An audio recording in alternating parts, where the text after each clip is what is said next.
Want to thank our sponsor, Parati's Quality Meats, located in Cranford, New Jersey, serving customers all over New Jersey for the past 50 years. What's up, everybody? Coach Rob Davis and Coach Shannon Hoadley, the Shore Football Report. Our last episode, Coach, for our high school football talk show. Yeah, I'm not used to wearing this. I only wear it once a year.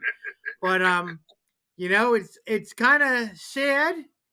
It's exciting. It's exciting probably for the fans because they probably can't wait to stop hearing us talk. But you know what you can do right now?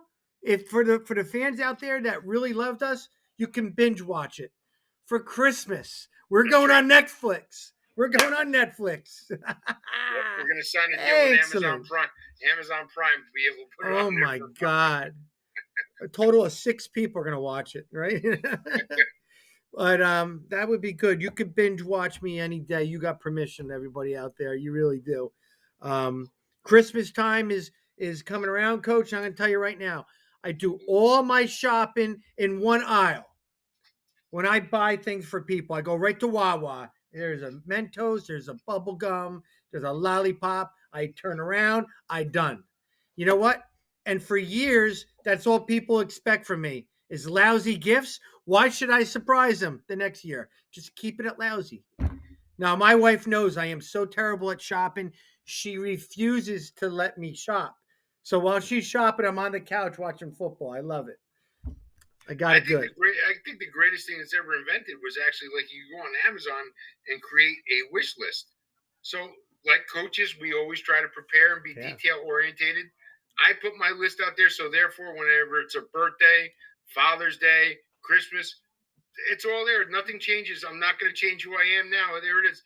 And then I turn around and I go to, Christmas came up on us so fast. I go to my wife and I said, listen, what do you want for Christmas? Oh, don't worry about me. Just make sure, let's take it. I said, listen, why does it have to be this difficult? Why can't you put a list together like I put a list together? I don't care if it's, T-shirts, shoes, perfume, whatever. Put something on a list so I can go check off. It's got to be, women have to be difficult. You know who else difficult? Us head coaches. Well, I know what that. Yeah. I always ask Santa Claus. I heard that as well. I always ask Santa Claus. I always have a wish list. Get me a receiver. Get me a quarterback. Get me this. Get me that. But you know what, Coach? I'm going to tell you something. There are many people out there that wish, okay, that we take for granted. People are wishing for what we already have. Think of that. Amen. There's people out there that are wishing for what we have, and we take that for granted, and that's that. We always give me a quarterback. Give me this. Give me that. You don't have a quarterback? Run the ball. Run the ball. Don't worry about it, right? That's so true. All us coaches are wishing like crazy. It's crazy. And then, you know what? And that's kind of like, and again, you said it best. It's kind of sad that this is coming to an end because I really, truly, really had a good time doing this with a good friend of mine and really getting a different perspective. And it actually was able to let me come back and when something's not present in your life and you actually respect it more and you wish for it more, like, wow, I missed it. But then I also see, well, yeah, I was that guy or you were that guy on that sideline saying, oh, I wish I had that, that 6'3", 220-pound quarterback that could be able to do an RPO, but also get out there. And then but you're saying yourself, wow, you got a really good offensive line here. Some teams don't have that. You know what I mean? Because we were those guys. It's weird seeing it from this side of the film. I was playing a little Santa Claus during the last couple of weeks, and it's got somebody real special. You take things for granted. It's got kickers. The Manhattan football program. I mean, can you share them? Yeah, they don't have to talk to Santa. Could you imagine if you could trade players? Everybody would be going to Manalpa. Okay? I'll give you 3 of these, three fifth graders, a 6th grader, and a 7th grader to be named later for that one kicker. I mean, just. You and I both know with conversations with Coach Lepori, he knows he has kickers and he smiles every time he talks about it. Coach, I wish you. Could you imagine if you could trade? Think of that. Can you imagine calling somebody up and say, "I'll give you 3 fifth graders for that sophomore right now"? You'd be thinking about it, going, "Wow, That's great. I would love that. That doesn't go on now.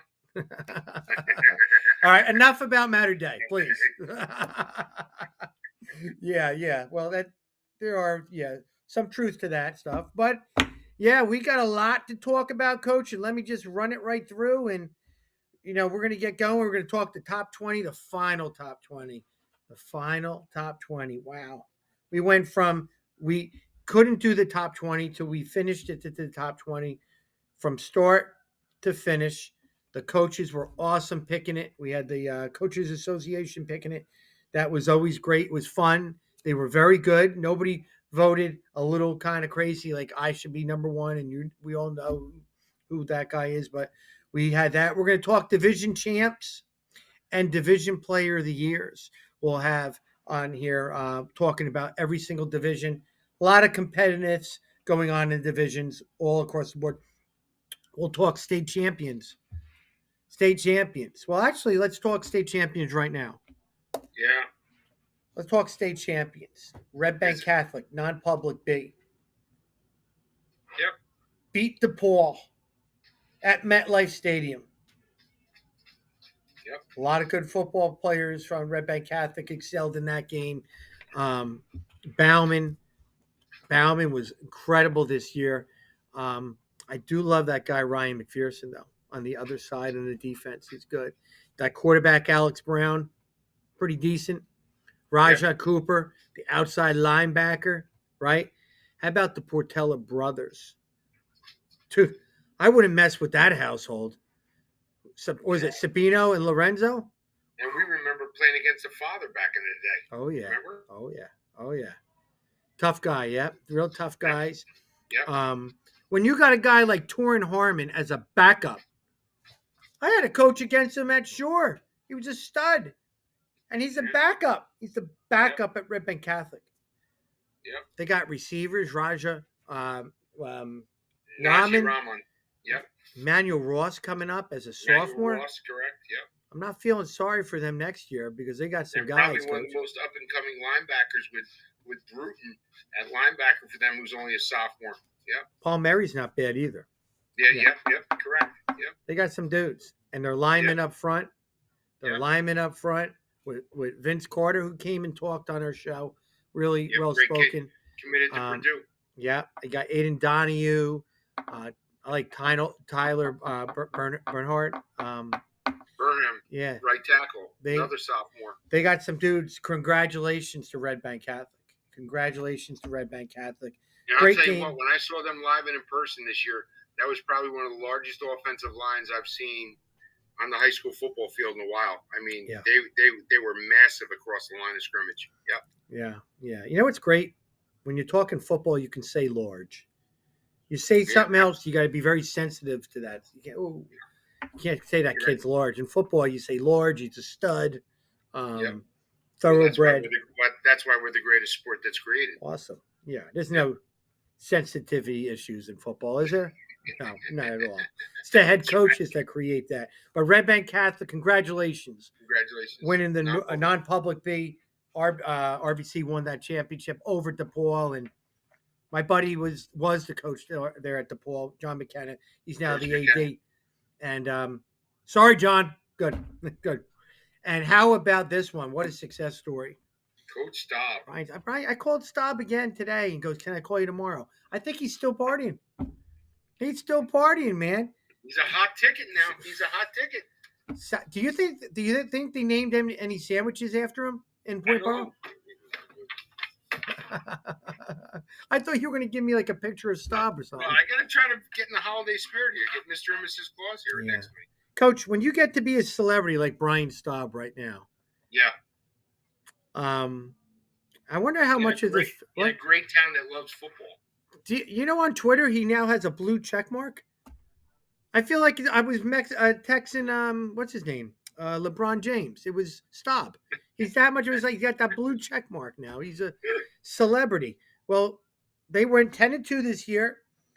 They had 2 losing records the last 2 years in a row, and 10-2 right now. And Point Borough's back on the map as state sectional champs.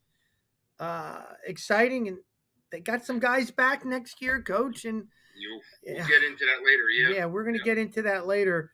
But congratulations to Coach Staub and the Point Borough Panthers. They did a real nice job. Their coaches, right down to all their players and their football team. And came down. You and I both know came down to the last minute where they would have been a regional champ as well. South versus Central in the last minute of the game where they lost a heartbreaker. At the last couple seconds of the game. I mean, what they were able to turn around this year. I mean, we both knew Point Borough Panther football was going to be good this year, but to win a state championship coming off, again, like you said, they took the lumps, tough division, but to come back and win a state championship this year and then within a minute almost be a regional champ from exit 117 all the way down to exit 1 on the Parkway. I mean, that's pretty impressive. Very impressive. You know what else is impressive? Danny George and how he went from, I'm stepping down at the end of the year and the Danny George tour. That's all we kept doing. Danny George tour. One of the true great ambassadors of high school football. Yes. I'm looking at my forgot my battery charger. Hopefully this doesn't go dead. But Danny George had a great career, great way to end it. Real happy for him. I really, really am. Great job by Long Branch. With that, we'll talk about Danny later. We'll talk about Danny later when we get to the divisions. We will. We've been busy, everybody out there. We're doing our all-star teams. We did, as you can go on our website, we already did the all divisions. We did the all county. We did the all shores coming out Sunday. And then Monday, Tuesday, Wednesday will be the all freshman team, all sophomore team, all junior team. And we'll have some fun with that. We really will. And we'll talk more about that on my website with that. And then we have something different, questions from the fans. People want to do. I can't wait. Yeah, I didn't even tell you what the questions are. I'm just going to call it out to you right there. So you ready to get going? Coach, let's get it going. Let's what do we want to do? Let's do the top 20 first.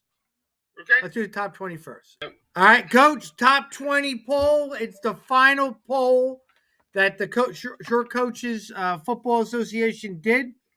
And here we go. What do you think right now? Looking at the top, Red Bank Catholic finishes number 1 in the coaches top 20 poll. What do you think by looking at this? Looking at the first thoughts right off the top, 4 to 5 teams we had basically in preseason rankings where they were going to be in that top 5. Obviously, Wall was up there in the beginning as one of the top, 5 teams, 6 teams. Yeah. But Point Borough made the big jump, obviously up into the top 6 where they were preseason ranked.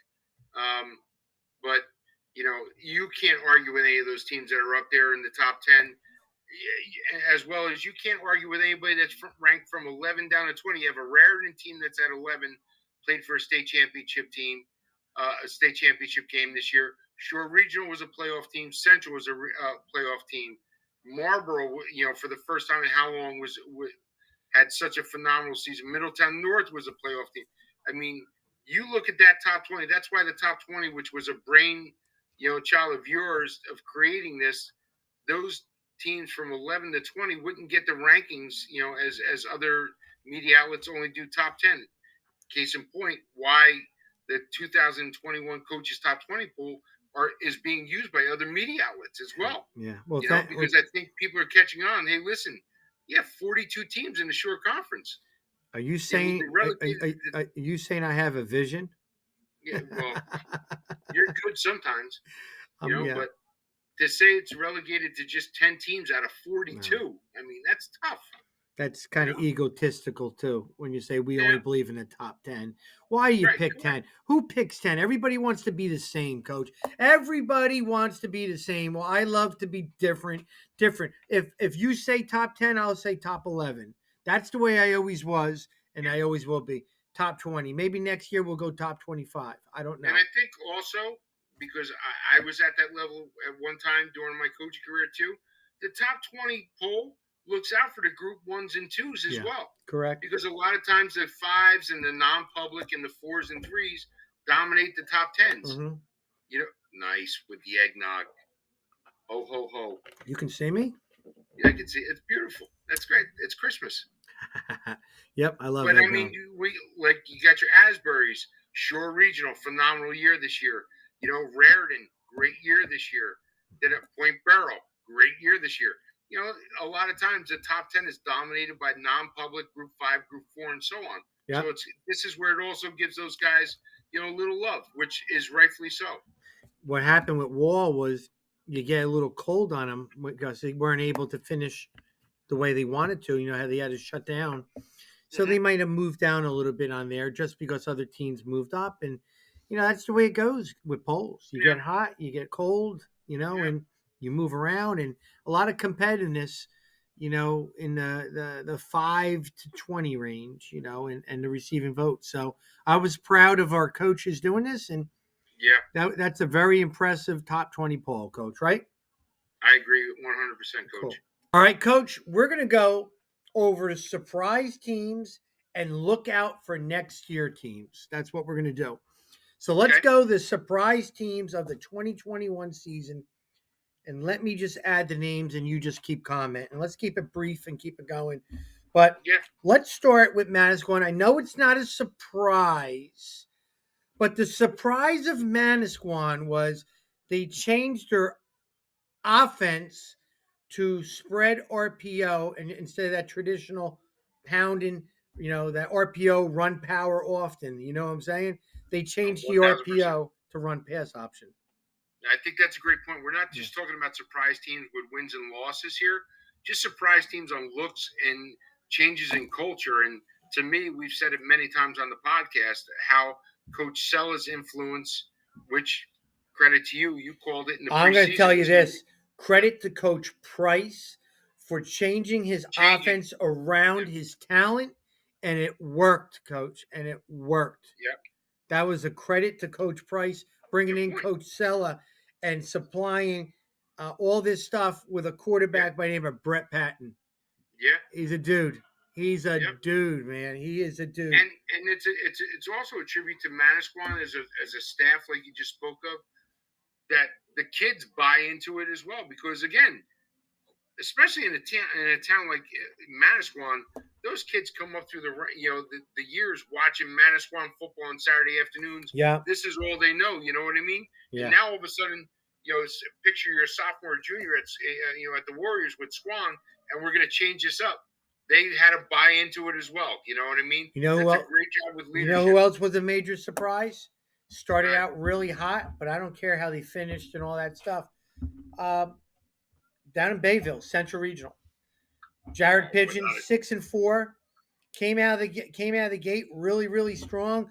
Lost in the state playoffs, took him to the state playoffs, won a division champion, and you gotta reward him with some type of surprise. And they surprised people. Yep, I agree. Phenomenal year this year for Central Regional, and probably one of the most jump out on the mat running backs in Chase Gombrecht this year. I mean, where the heck did he come from? You know what I mean? Let me change that. I coached against him last year, and he was a little scat back.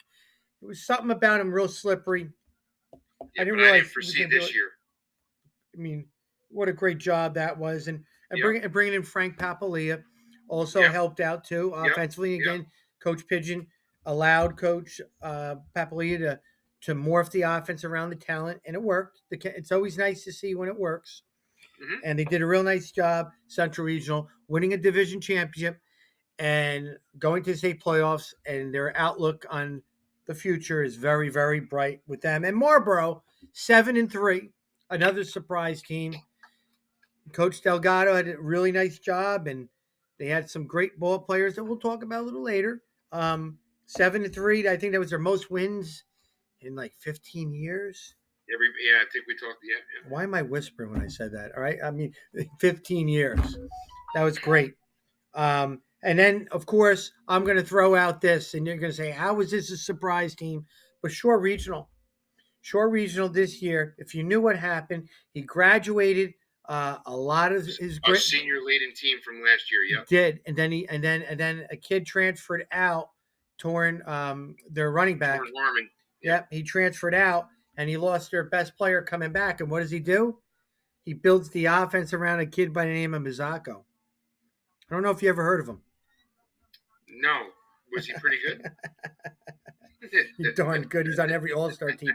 I know how to spell his name perfectly, man, in Spanish and everything. Kid did everything besides, hook up the portaphones on the sideline for the coaching staff. Actually, he did everything.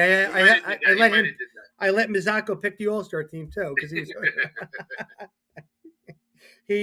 What a great year! It was really nice seeing Coach Kaz. Just when you thought he was down, he surprised everybody. Won a couple close games, and all of a sudden the kids got more confidence and just got better as the year went on. So 7-4 Shore Regional, I consider a surprise team. Let's talk about now the look out for next year. Now, this isn't our top 10, but this is just a bunch of teams that maybe might surprise you, but we're telling you to look out. How's that? And right? Again, this is why we're different. This is just a coach's view from the sideline. This is what we see as coaches, from watching so many games this year, talking to so many coaches, watching so much film, what you could expect for next year. You ready for this one? Yep. I'm going to tell you one of the top teams. I'm going to say top 3 teams next year. Toms River North. Well, that's not a surprise. No, it's not a surprise. That's why they're look out for next year. I mean, they got dudes. They graduated, I think, 3 seniors. I called you, if I could say this, but I called you. I ended up working a site management game for a basketball game against, my high school Modern Day. And Micah Ford was on the basketball court as a sophomore. And I saw him without pads on and just a basketball. And I called you right away. I said, I cannot believe the size of this kid as a sophomore. He is jacked. It is. And that, if for a sophomore, he's a quarterback. For a quarter, that's what I said. This kid, he screamed. Let me tell you something. I was like this. Yeah, right. So what I could do with that, I even walked up to the head coach who I know well. I said, "Listen, Oz has to be ecstatic at what's going on at Toms River North right now." He's also the bodyguard too. Yeah, Toms River North has got some really good days ahead of him. Yeah, it's not just Micaiah Ford. They got a lot of dudes. He's got a lot. Yep. They got a lot. Toms River North is not going to be just good. They're going to be top 3. And they went to this. And to be as young as they were and go as far as they did in the States this year, now all those younger kids got that bug to them. I want to get back there and win that chip, so to speak. God bless. Oz, man. All these kids probably getting driven to school by their mother or their grandmother because they didn't have their driver's license.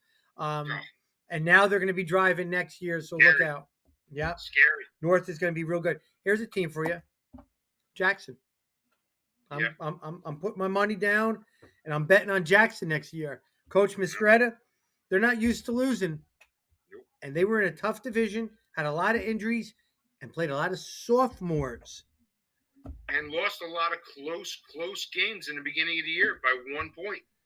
Del Sandro, Hernandez, Hubbard, 3 sophomores. Dudes. Ty Mann is back at quarterback. They're going to be okay. Yeah. They're gonna. I think they're gonna be just like Point Borough, how they surprised everybody. But don't be surprised if you're binge watching our show.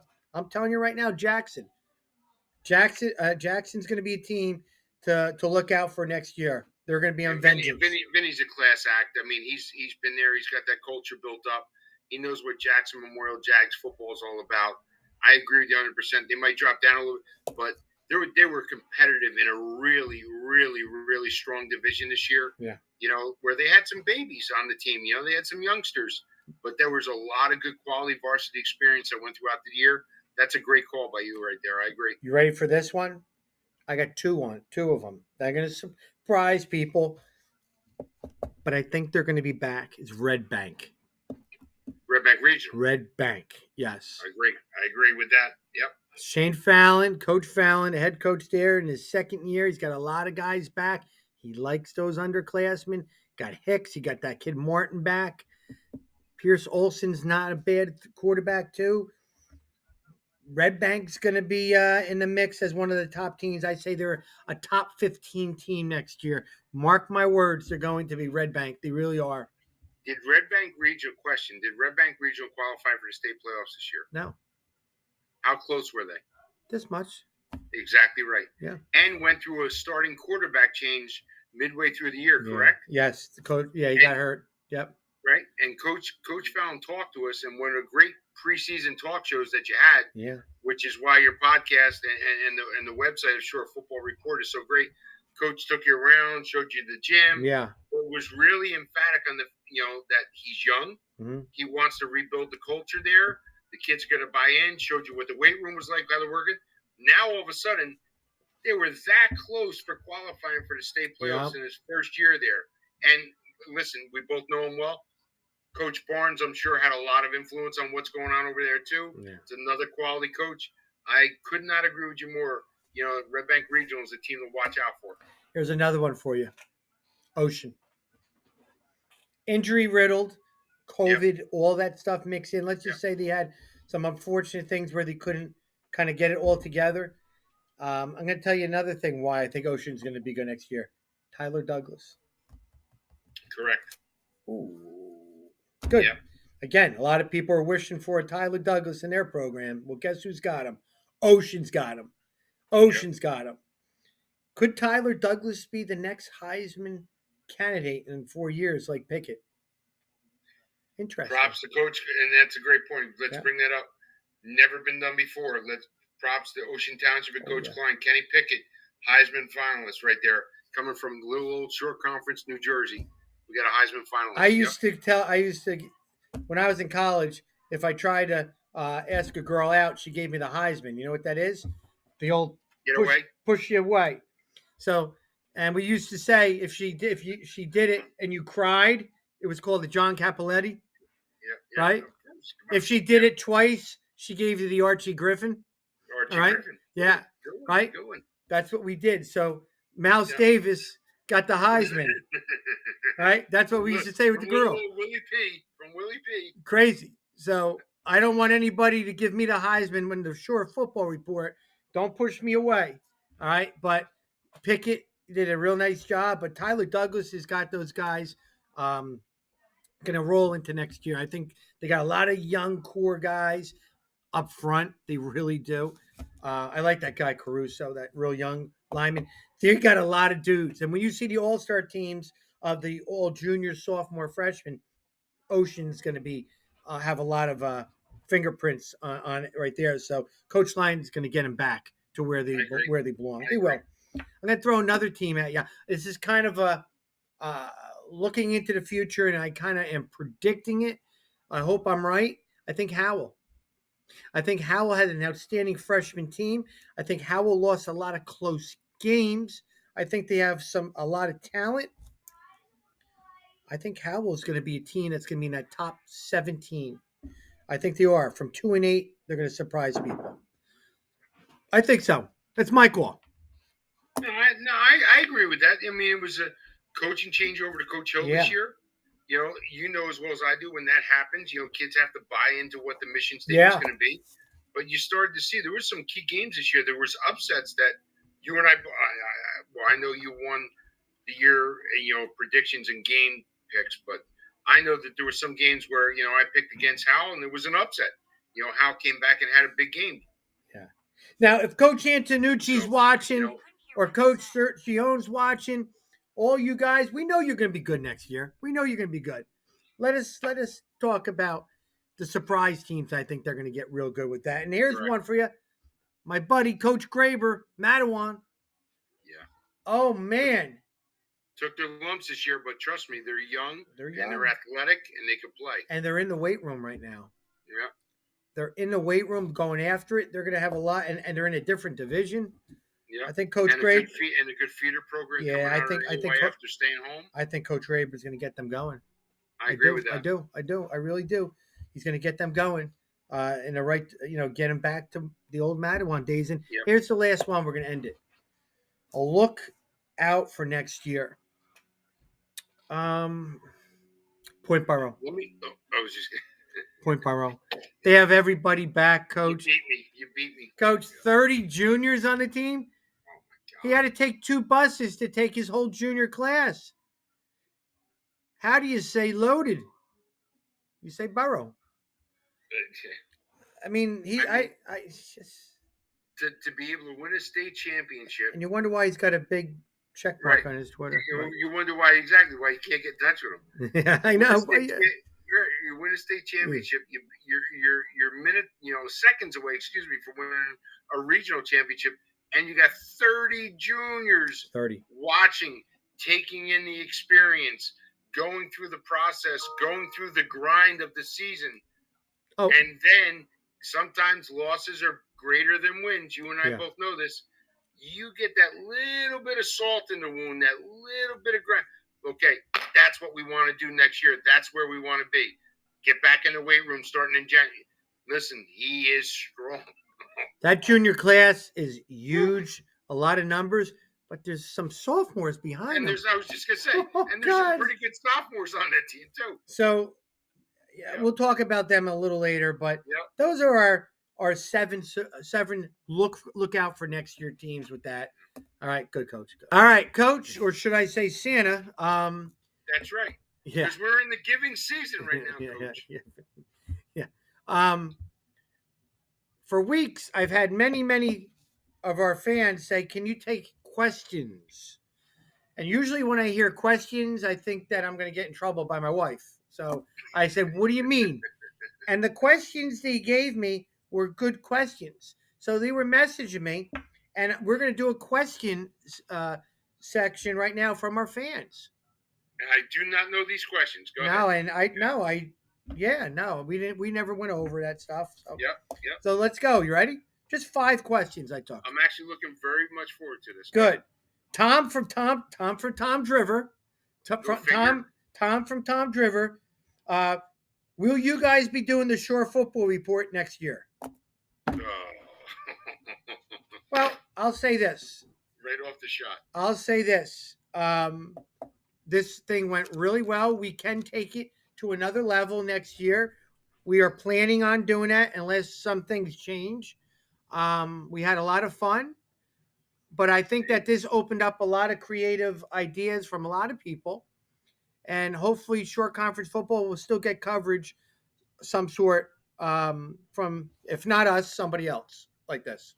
I agree with that, and we both know throughout the year we were hit up by numerous people in the business world that wanted to sponsor the show and jump on board. So this definitely, in your vision, caught immensely some heat where people wanted to be a part of it. So I don't think that this will go away. Nope. And as long as we're going to keep things going into the off season and post things and all that stuff, we'll do that. So good question from Tom and Tom Driver. Rick from Jackson.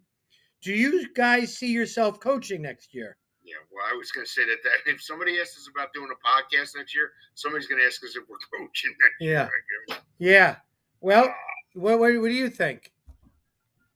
Will there be anybody that would like us? I think we're better looking on TV. I was going to say, I think people like us better like this than with portaphones on our headset screaming at Johnny or Joey, you know what I mean? But yet, I think the last thing they're going to see is us with hats like this. Who would want to interview us? They might have just killed us. Yeah. I will say this. Go ahead, I do got the itch coaching. I really do. I miss it. I could see myself coaching sometime, someday, if the right fit happened. But I'm not going to jump into anything unless I think it's the right thing. And they got to like me too. I mean, and that's well said. And you and I both talked, off, as friends talk and as coaches, alumni talk off the side. Obviously, this outlet, the baby of ShoreFootballReport.com, open up eyes to other people, so to speak. So it's nice to be called. It's nice to be asked, which both of us have been. That there's possibilities out there in the future. But on the same token, I got to be honest with you, it was nice being home with the family this year. It was nice being around, watching my kids and being able to do things. But I agree with you 1,000%. Going to games, I got that itch as well, watching the game planning, and especially after halftime, seeing what happened in the first half and schematically, what would I do differently in the second half? So that's a good. It's funny. I had a couple coaches out there ask me, would I be interested possibly being a coordinator, like an offensive coordinator? And I started thinking about it. I'm like, wait a minute, just focus on offense. Don't worry about parents. Don't worry about defense. Just offense. I was like, Let me ask you a quick question. We never talked about this. I'm being serious now. You built the middle school program up at Barnegat. Yeah. You then go to a JV schedule at Barnegat. Yeah. Then it transitions right into a varsity schedule. So at no point in time were you actually a coordinator at Barnegat. You were head coach the whole time. Well, I coordinated too. But I understand, but you were still Rob Davis, head coach of Barnegat football. Yeah.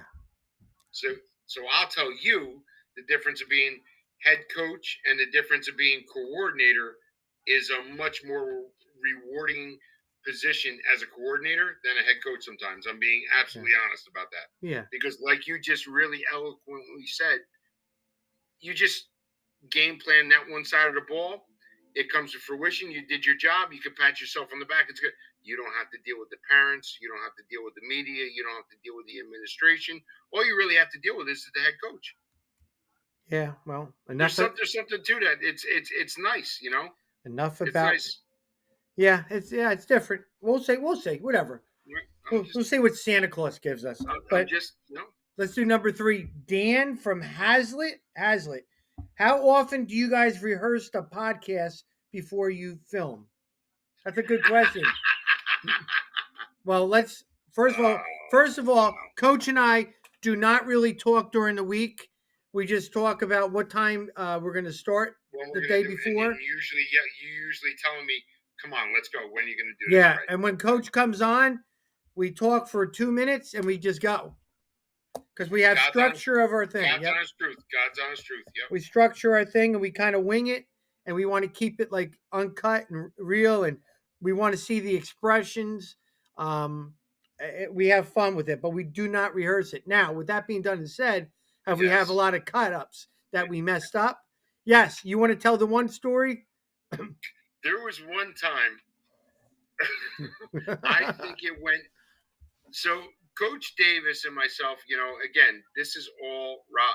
I'm going to talk like he's he's my friend. Rob says, listen, this was his brainchild, Short Football Report.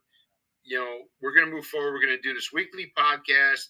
I want to be different than other media outlets. We want to be coaches that talk about, most importantly, the kids and the programs and the schools and the coaches. I said, okay, great. What do you want to call it? I said, I think, why don't we say like the coach's view from the sideline? It gives it where we're different from everybody else. All right, that sounds great. So I think it came around like week 4 or 5. Rob and I were, doing the podcast and hit the first button. Coach Davis bumbles his words. He goes, stop, hold on. All right, what are we calling this again? Coach's view from the sideline. Okay, got it. Okay. And then hits the record button. Okay, this is Coach Rob Davis with the view from the side.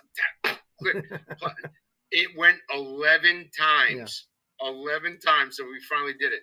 Then there was another time. Coach Davis and I recorded almost 21 minutes of an opening part of the podcast, and we were really ranting and adamant. It was good. It was great. It was awesome. It was great banter. But again, what happened though? What was the bad part of it? Our 21-minute talk. We started. We were feeling good. We both said this was awesome, and we found out. What did I do? All of a sudden, Coach Davis hit stop, and then he goes, "Wait a second, hold on. I didn't have the microphone on." I said, "What did you say?"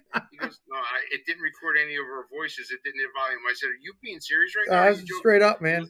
I said, if I could reach through 3D through the camera, I said, that was great video we just did. He goes, I know, we got to do it all over again. I said, you got to be. We did the same segment twice because I forgot to turn the volume on. Let me just see if I had the volume on for this one. I do. I good. Oh my God. Bad. But no, Dan, we do not rehearse this. Yeah. We literally will talk for 2 minutes beforehand, maybe a couple of the major games of the week that took place, and then we just wing it. That's kind of why Good I question, think Dan. personally people really latched on to this podcast, because it's two genuine guys that love the football, and most importantly love shore conference football kids. Dan's and that's other why part of the question was, would you ever go live and do it? Well, that's up to you, my friend. This is you. If I went live, man, I don't know what I would say. I don't know. We have to edit out some things. I don't know. Sometimes we edit it out. We some edit things out we some said. things. Let's just say, Yeah, I don't know if I want to go live right now because I don't know. I don't know. It scares me a little. I like tape. Yeah, Tina. From so many years on the sidelines of being live, it's nice having tape where let me go back and change that a little bit. Tina, Miss Tina from Matawan. Do coaches ask us for advice on different opponents during the weeks? Yes. Absolutely. 100% they do. What do you think of this team? Did you see them yet? What did you see them live? What do you think? Who are their top players? But we don't give out inside tips. Like if there's injuries or whatever, we don't do that. We stay neutral of that. But if you ask us what we thought of a team, we'll answer it. I mean, we're human. And honestly answer it. Yep. Yeah. Yeah. So we get that. We do get that a lot. Because, while they're focused on a week 2, we're talking about, and again, they used our coaches talks in the summer as preliminary scouting for their teams. So that's it was a great good. point, because that came up a couple times during the year when I was on the sideline. He goes, "Hey, is it true? Do you see the difference with this offensive line, or do you see the difference? Their linebackers were going to really mature throughout the season." Right. Absolutely. I said, it's the honest truth. Yep. Last one, Pete from Middletown. What was so different for both of you guys doing the Shore Football Report instead of coaching? Good question. Wow, that's a very good question. Very good question. Well, first of all, I didn't have any parents yelling at me. Right? Run the ball, coach. Run the ball. We won every week, especially me with the weekly picks.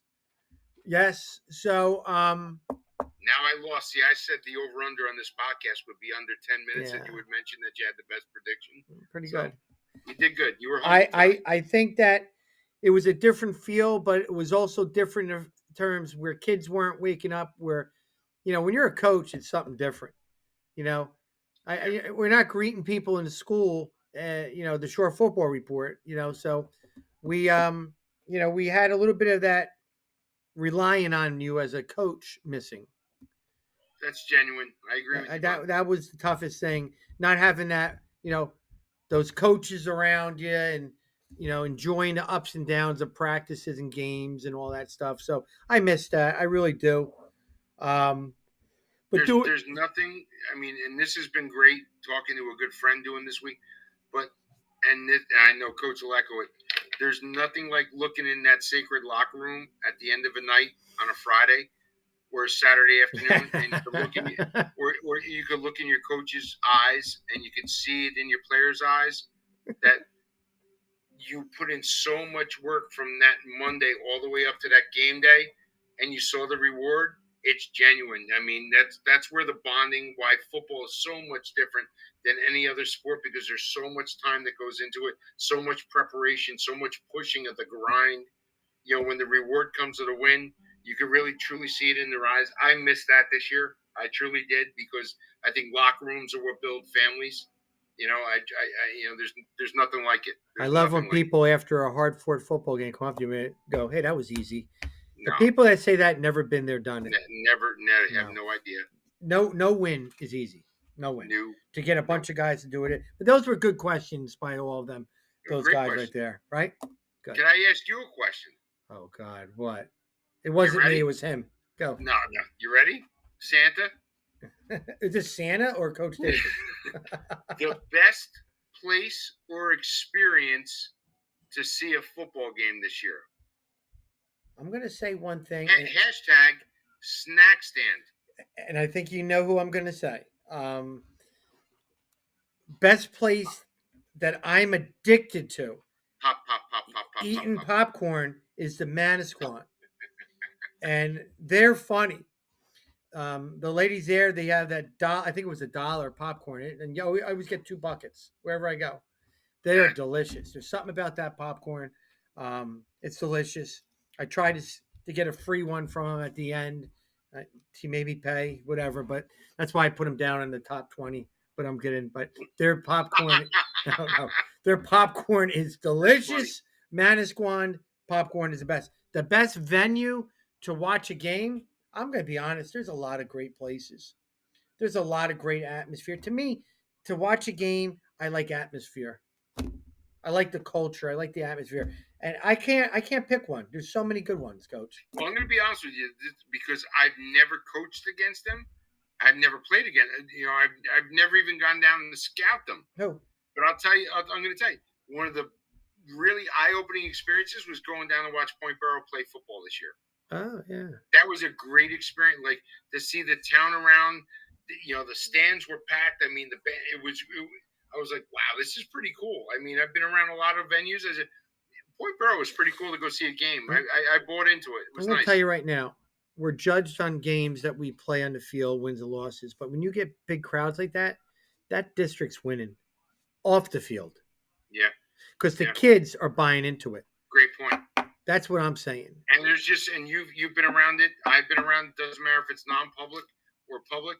When that football team is winning, there's just something different in the hallways of the school. There's something different with the character of the school. Everybody's got their chest out a little bit more. Everybody's a little bit more happier. Yeah. Everybody's a little bit more positive. I agree with that, Coach. Yep. And now everybody's got their cheers section, so that's like no matter what, we're gonna have fun and do it, and just great experience. So there's so many great places to watch football games, Coach. There really is with that. But that's good. Let's get to the next thing right now. I want to talk now about the divisions, the division champs, and the division or honors of awards that we gave out at the end of the year. Okay, you ready to do it? Absolutely. Do it. Coach, now we're going to talk about every division and then the all division team honor guys that we got here.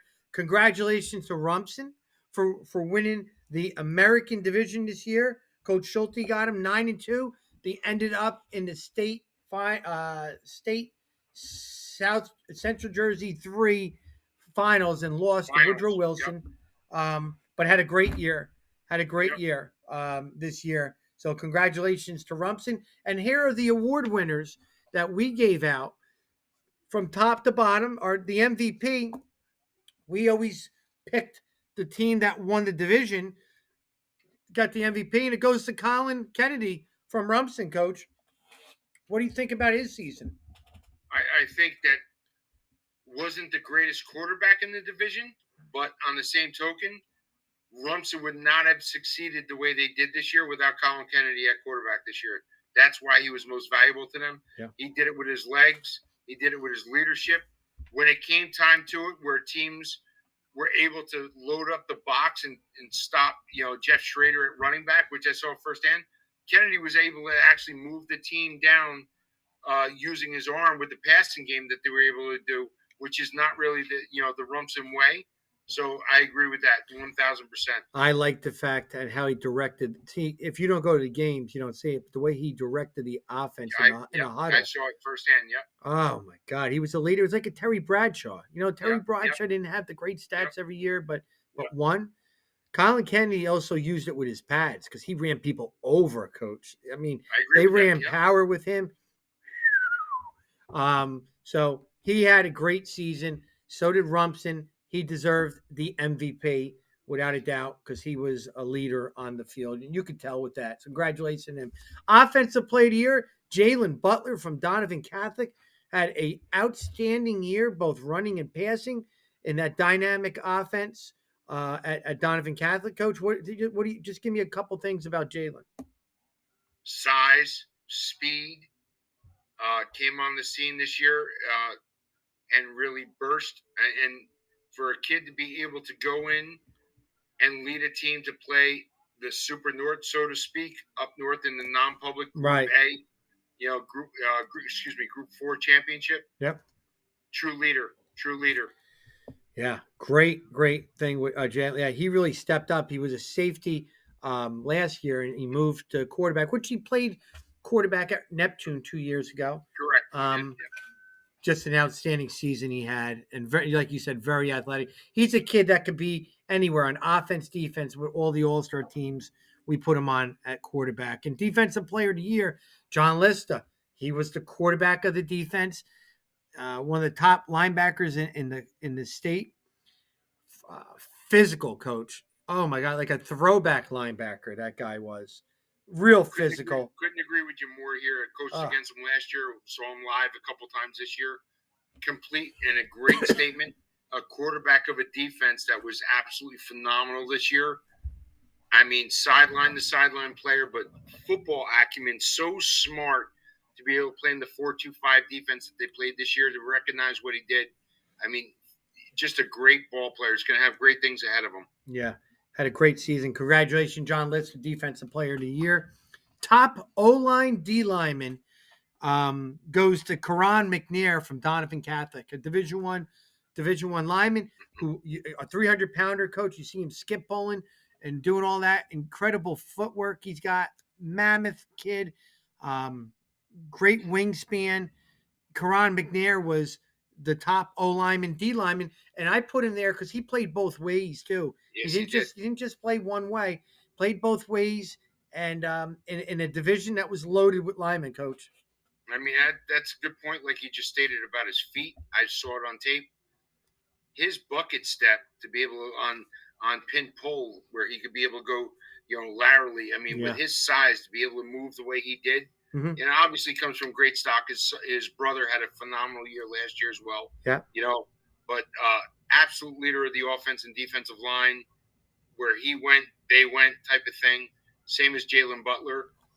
Great choice there. Yep. Special teams player of the year, Christian Monaforti. He won one of the playoff games with a game-winning field goal. Deserved this award right here and had an outstanding season for the 6-4 Colts Neck Cougars. And you and I both know when we were picking these teams for Monmouth and Ocean County, a lot of coaches echoed Monteforti as a kicker. Yep.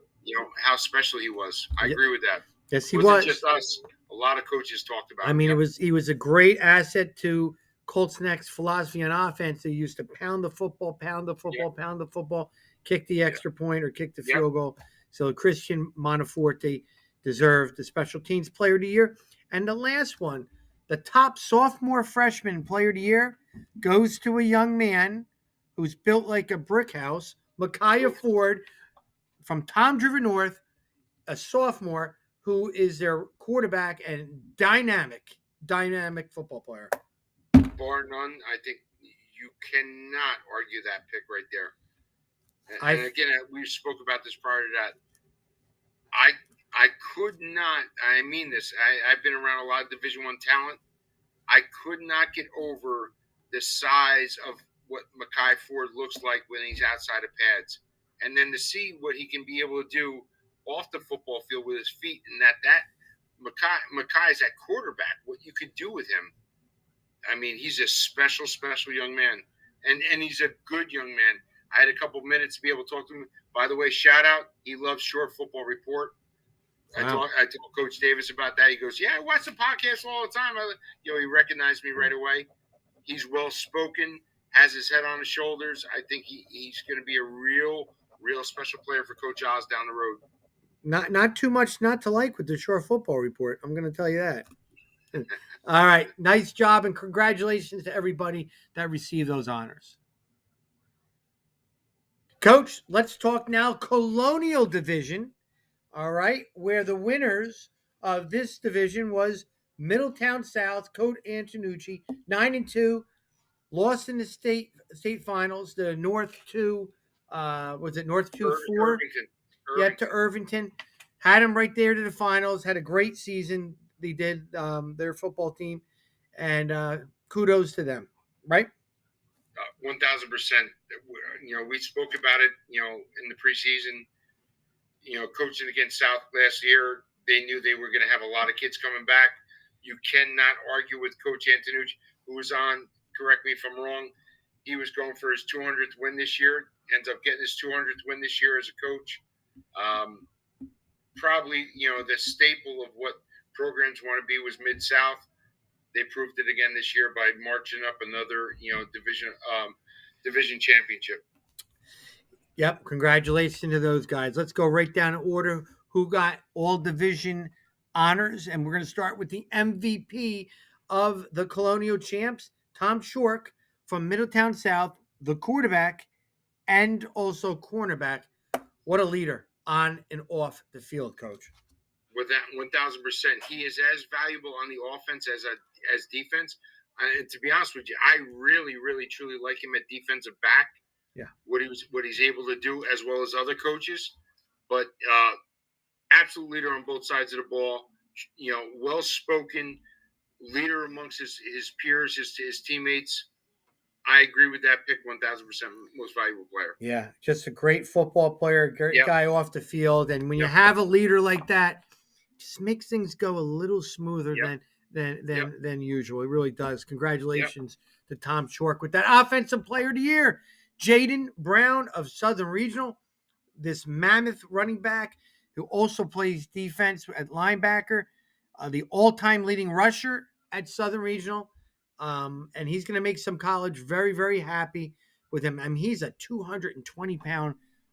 I mean, he looks solid. This guy. I was going to say that to you. This was the first year. I didn't see him last year. This was the first year I saw him. I could not get over the size of him. You know what he's able to do. I knew the stats. Once I saw the size, wow, that you're really complimentary of how big he is and how fast he is with his twitch. With his hips and his feet. Great pick. And listen, led Southern. Make no mistake about it. Jaden Brown goes as Southern goes. Played in a great division this year. Mm-hmm. Congratulations to Jaden Brown. I love his body lean. He's always punishing the defender when he made tackles, and that's not very good for defenses.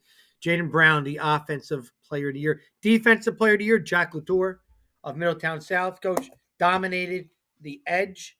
Had a great season. He's got a couple Division I offers as we speak. Say a little thing about him. There's no way to debate that pick with Jack Latour, defense player of the year. Controlled one side of the field at the edge, the way he was able to play, which allowed a lot of players on Middletown South, which we'll talk about in a minute, rise up because you had to account for Jack Latour. Absolute motor. Again, when you draw up a Middletown South football player, that's Jack Latour, that type of guy that plays in Coach Bigo's defense the way he does things. Yeah. Phenomenal year. Great kid. Yeah. How about the top lineman, O-line, D lineman, Jack Williamson? Jake. Williamson. I'm sorry. Jake Williamson. Yeah. All right. He is the top lineman, O-lineman, D lineman. It's great. No wonder why Middletown South won that division, having some outstanding players. And up front with Mr. Williamson. Say something about that, Coach. I knew it, and I spoke to you about it this year. That was, in my opinion, that was the top offensive lineman coming back this year. Seeing what he was able to do as a junior against me last year against a kid that was going off to Division I Michigan, and they absolutely battled. And I broke down that tape for hours to watch different deficiencies of what my guy was doing wrong. Great kid, comes from a great family, again, true leader, locker room leader, plays both sides of the ball, just an absolute dog on the line of scrimmage, and again, he's going to go off and do great things in college. Yes, congratulations to Jack Williamson. Special teams player of the year, Michael Colton from Manalapan. Would have never picked a Manalapan player. I mean, God darn, the loft on his kicks, the leg drive that he does, and he had a great season, Michael Colton. And he's a junior. And something about special teams at Manalapan. They take it very seriously, and they're very good at it on Friday nights. They really are, Coach. With Michael Colton coming back, there's going to be no difference next year. I think he almost averaged almost over 70% of his kickoffs were touchbacks. Yeah. I mean, and as an offensive coordinator, you make that team that's going to have to start on the 20-yard line how many times? It's tough. The percentages you'd be able to put points on the board when you got to start on the 20. It's tough. I can't even kick the ball 3 yards, coach, and he's kicking it in the end zone. Unbelievable. Sophomore freshman player of the year is a dude that's going to be a Division I kid. I think is Stud. Colin Gallagher, the outside linebacker. He's an edge guy. He's coming. You know he's coming. Yep. And there's nothing you can do about it. And he's a sophomore. Yep. True hybrid type of kid, in the defense that they play at South with the 3-4. Is he a D end or is he an outside linebacker? Edge guy, can play in space. Good skiff player where he's a seam curl flat player as well. Yep. But again, as a sophomore freshman player of the year, that's an absolute pick. And Dad's an alumni that Coach Antonucci talked about as well. Yes. Great things ahead for him. Beware opponents next year. Colin Gallagher. Right. Congratulations to the all Colonial Division team honor guys. Now, let's talk Constitution football. The champs, Red Bank Catholic, who won the non-public B state championship and kind of owned this division, coach. And after them, it was very competitive, but Red Bank Catholic owned everybody in this division, right? Yep. And not to be hypocritical, obviously, with Mater Dei not having a varsity program this year, and RBC being down in that division, they might have been up. But, again, they were loaded, what they had and what they ended up getting as well. So, it was very competitive with the other teams in that division, but RBC by far was the class there. Yeah, you're right. I think they should have been in a division higher. We could thank Mater Dei for that, but we can. I agree. They You're should. Right. They should have been not up. Not a hypocrite. Oh, I'm agreeing with you. All right. So let's talk the MVP. The MVP starts with the tight end defensive end, Alex Bauman from Red Bank Catholic. Big, strong, athletic guy. What do you think? No question. You put 10 people in a room, they're going to come up with that answer 10 times. Darn right. I personally love him on defense. I know you like him at tight end as well. That's how good of a most valuable player he is. He obviously comes from a great bloodline over at RBC with his brother. Yeah. But an absolute leader. You hear Coach Lang speak about with Bauman. I love what he does at defensive end. But he's an absolute game changer at tight end. Mm-hmm. But he's also a type of guy that puts his hand on the ground and blocks well on the edge at tight end as well. So he's unselfish, which is a great aspect for him. He's going to have great things to go off into college. Kudos to him, but I agree. Not too many players that were debating who should play tight end or DN. Does it matter? Get him on. He's good. You're right. So he's the MVP, Alex Bauman. Excellent job with that. Co-offensive player of the years. We'll start out with Red Bank Catholic's leader under the center is Alex Brown from Red Bank Catholic. I think you know him, right? Know him a little bit. He really turned it on the last couple games. I don't think there was a quarterback in the state of New Jersey the last 5 games of the year that had a better, 5 games than Alex Brown. And to go through what he went through with his mom, passing, which I knew very well, obviously with his 2 years with me, how close he was with his mom. Correct. To see him succeed, God bless to him. But again, he really took it up an extra notch when it came down to it at the end of the year. To see him succeed, it's great to come into a new team and do great. That's awesome. Yeah, he had a great stretch, which eventually led them to the state championship with that. So he's well deserved at Red Bank Catholic being one of the offensive player of the years. The other one is from Manasquan, Brett Patton. He's a junior coach. And let me tell you what, if you don't think that the short conference is going to brag about him coming back next year, you're wrong, because he is going to be one of the stars of next year and one of the top recruits. A quarterback broke the season record in 26 touchdowns, correct, Coach? How many? 26, I believe. Yeah, 25 actually. 25 and 6. Yeah, they broke the record for most touchdowns and most passing yardage. Yeah, Coach. The thing about him is he seems to know where to go with the football. His touch is very good. He's got a good arm, and he's just got great footwork. He really does.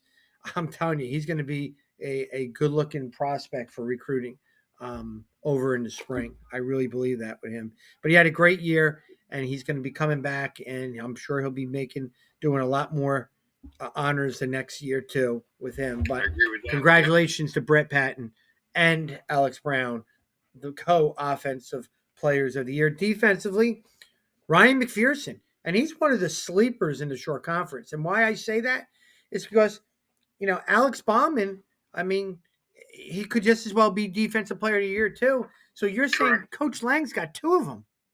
Yep. And this kid Ryan McPherson, what a great kid. First impressions, coach. He marks off the checks box. Well respected kid. When he contacted me in the beginning of the year, he was always yes sir, no sir type of guy. And on the football field, just destroying people. Just destroying people. Edge guy like Ryan McPherson was a force for their defense this year, coach. And I remember telling you when I went and saw RBC play at Rumson this year, at Rumson, I was really impressed with him on the edge, really long arming at defensive end to be able to get distance off the offensive tackle, to be able to shed and be able to get outside to play flat, but also condense down when he reads any type of power or any type of counter that's coming out in wrong arm spill.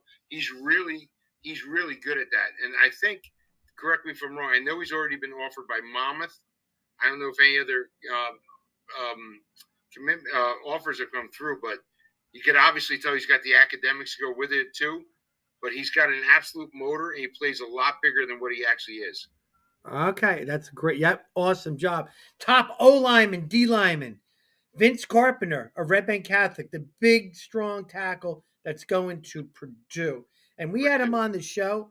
Very articulate. Great kid. Well, very well spoken. I was just going to say, very well spoken. Yep.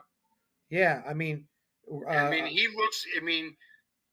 He actually talks away an offensive line. The way I always envision an offensive lineman can talk. He's very well spoken. He's very well educated. He understands schemes, and you can tell he could do. With the offense that he had with audibles. Yes. and Jameer Howard, special teams player of the year. Dynamic. Teams would not even kick to him. And that, sometimes when you're the special teams player of the year, if teams don't kick to you, you're helping the team, coach. You're helping the team. Punt returner, right. Kick returner, had one kick return for a touchdown. He was a running back. He caught a lot of balls out of the backfield. Dynamic football player that you need to know where he was all the time on the football field. Now think of that. If you're a kick returner and he's on the left hash, you want to kick to the right hash. And how many times do you tell the kicker, hey, kick it to this side, and he shanks it the other way? Can't do it. Yeah. Holy smokes, right? So Jameer Howard is our special teams player of the year. And sophomore freshman player of the year, Davin Bruton of Red Bank Catholic, the outstanding linebacker who's a sophomore. Coach, what's your take on this kid? What kind of future does he have? I can't tell you how many coaches we spoke to put together all-star teams that they all raved about this kid as a sideline player at Mike Backer, Yeah. The cupboard's not bare at RBC. Oh, no. This kid right here played like a senior, but unfortunately for all his opponents, he'll be back for 2 more seasons. The outstanding linebacker, Davin Bruton, from Red Bank Catholic. Congratulations to all the All-Constitution Award winners. All right, the Freedom Division, which was won by Danny George and the Long Branch Green Wave, 8-2. And Long Branch ended their season winning the division championship and finishing in the state semifinals, losing to Ocean City. Congratulations to Danny George on his outstanding career, and it was a great job by the football players to get him out a winner with that. Now, the MVP, this dude right here, is a big reason why Danny George is smiling about his last season. Christian Rodriguez, the quarterback and defensive back who led them on all phases. Outstanding job he had this year, Coach Christian Rodriguez. Saw him firsthand last year, and I said when we had Coach George, we were lucky enough to have Coach George on the podcast talking to him. I saw it last year. The kid had moxie to him. He just had that little bit of swag to him. the way he plays offense and defense. And he said it, best. And this is coming from Coach George, who's an absolute legend. We go as Christian Rodriguez goes. Oh yeah. So if that doesn't scream MVP, I don't know what does. Yeah, definitely. He was an MVP on and off the field. Offensive Player of the Year from Freehold, Kamor Gill. That kid was electrifying. Playing quarterback in that no back offense. You're all in the box. We're throwing it. You're out of the box. I'm running it with their zone schemes. Dynamic, and he was a receiver. When he was a receiver, he would catch 8 passes. Coach. That's what I was just going to say. And you just said it best. He's that quarterback. You have to account for him in a no-back offense, zero personnel. He's in there. And then I go to see a game against Homedale, and he's not a quarterback. Where is he? He's at wide receiver. Yeah. And they're using him out there. And now you're putting him out on an island against a poor quarterback, quarterback that has no shot against him. You know what I mean? Yeah, that's a kid. You got to know where he is on the field. Without a doubt. Very special ball player. Very special. Bright future on the college level. Congratulations, Kamor Gill. Yeah. And Defensive Player of the Year, we have Tyler Ochowski, right? Yeah. Didn't he just commit to Bryant? I believe he committed to the Bryant Bulldogs, yeah. I believe he did. Congratulations. Everybody was always talking about the Freehold linebacker, and he was a DN last year, and they moved him. Yeah. That's all they would talk about. That linebacker was something. Well, you're getting a good reputation there, Tyler. You deserve Defensive Player of the Year. In that 3-3 stack defense, he really owned it, Coach. He really did. Yep. Well said. Yep. Top O lineman, D lineman, Kai Coleman from Long Branch. To me, with all those skill kids, you have to have, somebody on the line to hold it through. And Kai Coleman was the best lineman in that division. And he did more than just hold it through. He was the best one out there. Yep. And Coach, again, like we spoke about Christian Rodriguez, Coach George talked about Kai Coleman saying, listen, both sides of the ball, this guy was an absolute dude for him, at defense and on offensive line, the way he was able to control and absolutely be a leader, have the other guys on the line rally around him as well. Awesome. Yep. Congrats. Special Teams Player of the Year, Mason Shank from St. John Vianney, who also was an outstanding defensive end. And, he just had the livest leg out there. And he was an all-division player as a kicker last year, too. And you see this big, strong defensive end, physical guy, and then he's also a kicker. I think he hurts that ball when he kicks it, Coach. Yep. And quick plug here. Coach Rannis put it out there that he was proud of his godson, Mason Shank, for winning, making all division and all county as well this year. So that's where coaches look at our family as well. But yeah. Mason Shank I saw him on the defensive line last year, but also he is a legitimate special teams player. Strong leg. Oh, it's recognized too. He was the Special Teams Player of the Year, and sophomore freshman Player of the Year goes to a sophomore kicker, Wesley Garcia, who kind of benefited from all those touchdowns, in that offense, driving to the red zone and let's kick the field goal. Wesley Garcia had an outstanding year, and he was also a threat, like you and I know, on kickoffs.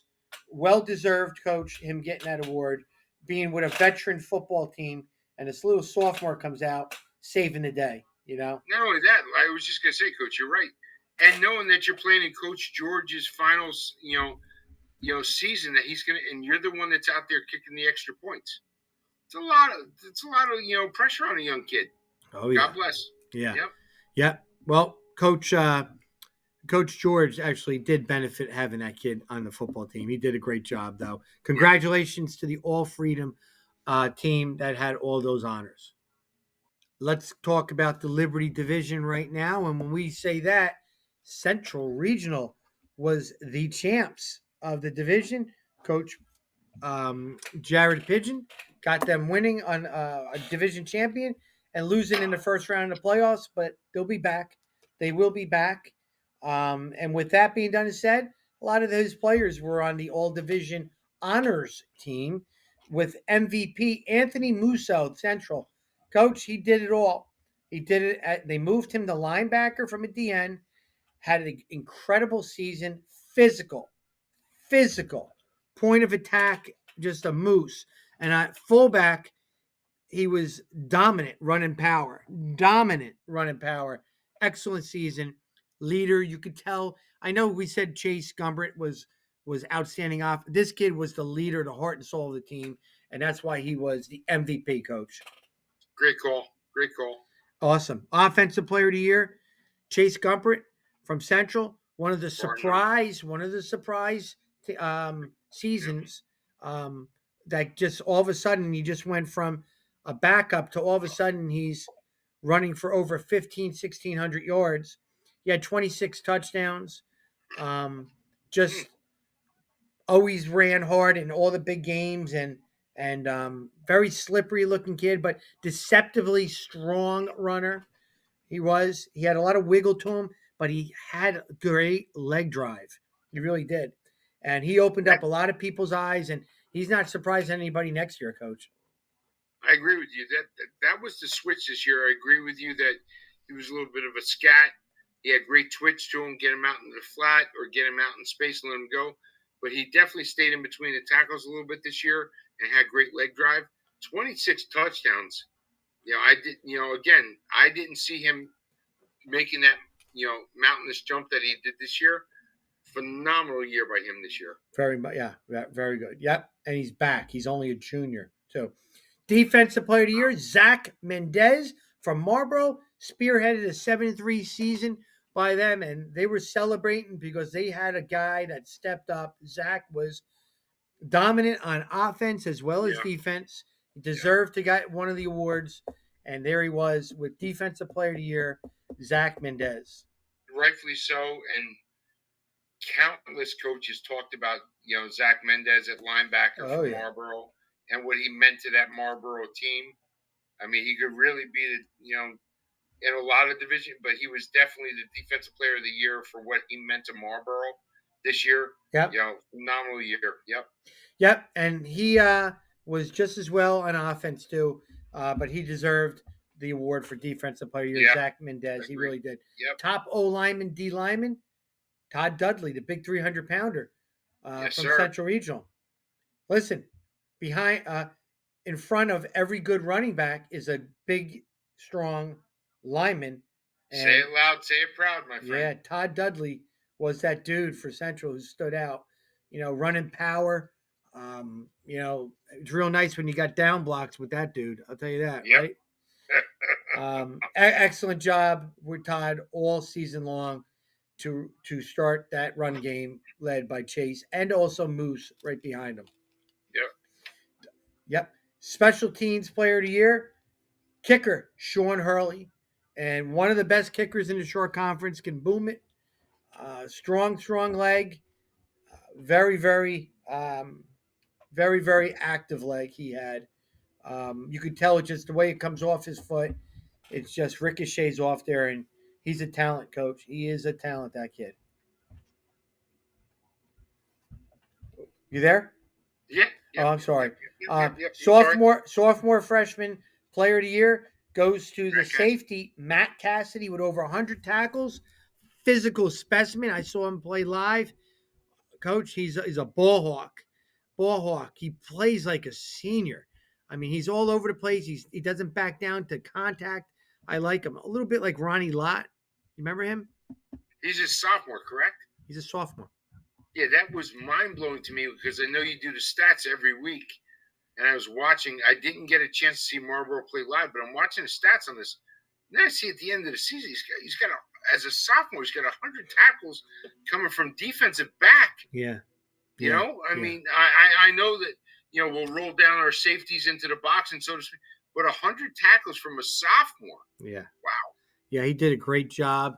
And, and that's one of the reasons why they went 7-3, having Matt, and you got to be a little excited about him coming back next year, too. Stadaro's got to be excited there. Yep. Yeah, he's smiling right now. I guarantee he's smiling. Congratulations to the Liberty's All-Division Honors Team. All right, now let's talk independence. And the division champs is Lacey and Middletown North. They co-champed the independence division. Very competitive it was. Lacey They beat Middletown North, and they're coasting, and then here comes Howell, and Howell beats them, right? And there you go. And And there's your correct me if I'm wrong. You were actually at the Lacey Middletown North game, correct? yeah, yeah. Yep. That was good. It came right down to the end. Could have Yep. gone either way. Yep. Yep, great game. Now here we go with a lot of these awards. Let's do it right now. The MVP I thought was a no-brainer. I thought Correct. that Brian Haddo from Middletown North, there was just something about him. He was like the guy who's a running back for Jackson, for Carolina. He reminds me of Christian McCaffrey. That's who he plays like. Yep. I agree with that. Yep. But I still like him more at defensive He back. plays defense well. Oh, coach, he's a ball hawk. Yep. A ball hawk. But the way he ran his screens on offense with as a running back, that's I mean he was a threat on both sides of the ball. You could tell even though he wasn't the quarterback, you could tell he was the leader of the team. I was so impressed with him because again, when you watch him live, you don't see that in film, but he had that swag to him. He really did. The best compliment I could give for Haddow is that when other coaches asked me about playing Middletown North, scheming against them last year, I said you better account for Haddow. Yeah, I said in every aspect, offense and defense, 1,000%. Well, he didn't disappoint this year. He really didn't. Nope. So congratulations, nope. Brian, for that. Co-offensive player of the year is Tommy Giannone. 6'5". 6'5". Coach, he elevated his play this year. He really did. He didn't have a year like this last year, but he threw for over 2,000 yards and 20-something touchdowns and led them to a division championship. Says a lot about him. And the play calls that they do and how he adapts to his personnel, it was very, very impressive to see. This big 6'5" quarterback is running screens and stuff like that and half roll sprints. RPO game, yep. I mean, he throws over the middle, which most teams don't do. So very impressive season. Point, because we both know Coach Bush's offense is very intricate. What he does there, he expects a lot out of his quarterbacks. Past history with the Glenn brothers, how well they've done at Middletown North. Yeah. Putting up yards. Yeah. He expects a lot out of his quarterback. So kudos to him. Yeah. The other co-offensive player of the year was Noah Brunetti, the quarterback, the 3-year starter from Lacey, had a terrific career. He finished off by leading them to another division title and was like a leader on the football field all the time in every game that I saw Noah play at. And he was one of the best quarterbacks thrown on a run. I really believe that. When he was rolling out, running his sprint or waggle, and he threw the outcut, it was a seed, Coach. It was a seed. Really strong arm and very quick twitch with all his screens. Turning, twerking, throwing. Very impressive. Noah Bernardi and Tommy Giannone, offensive co-players of the year. Coach, co-defensive player of the year, Jack Lopez, a junior from Middletown North, who Coach Bush says will be a Division I football player. That's what he said. And I absolutely agree. And Coach, when Coach Bush says that, and he's got college ties, yes, he does. That means something. Jack Lopez. So Jack Lopez was dominant on both sides of the football on the lines. He really was. Had a great season. Yep. And and that's that. The other co-defensive player of the year was John Dodaro, who they moved from defensive end to linebacker in Coach Frasilo's 3-4 defense and played incredible. I mean, he elevated his game. Scotty Stevens was recovering from a knee injury, and he just took over. Good point. John Dodaro took over. Physical kid that had a tremendous year, was very active all season long, and deserves that defensive player of the year. Congratulations, John Dodaro and Jack Lopez with that. Top O lineman, D lineman goes to Brick Township's Darian Newcomb. Coach, he's a guy that could make it on offense and defense. He was a physical looking guy, scored a touchdown against Brick Memorial on a fumble recovery. Always nice to see with that, and does help you to get the O-line, D-line player of the year. But Darian Newcomb was an athletic big guy, Coach. Yep, a lot of good things talked about him with his size and his feet, how he's able to get off the ball, get to the next level. I agree with that. Yep. Physical too.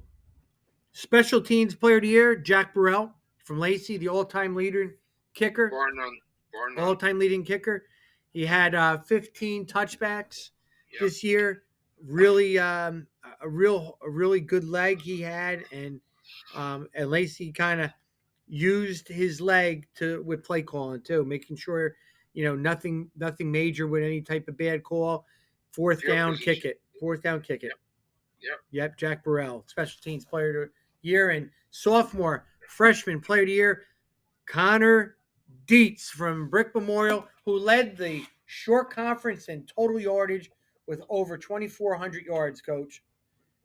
Could make a point that he could have been an MVP of this division by himself as a sophomore. He could, but I give it to the winner. No, I agree with that.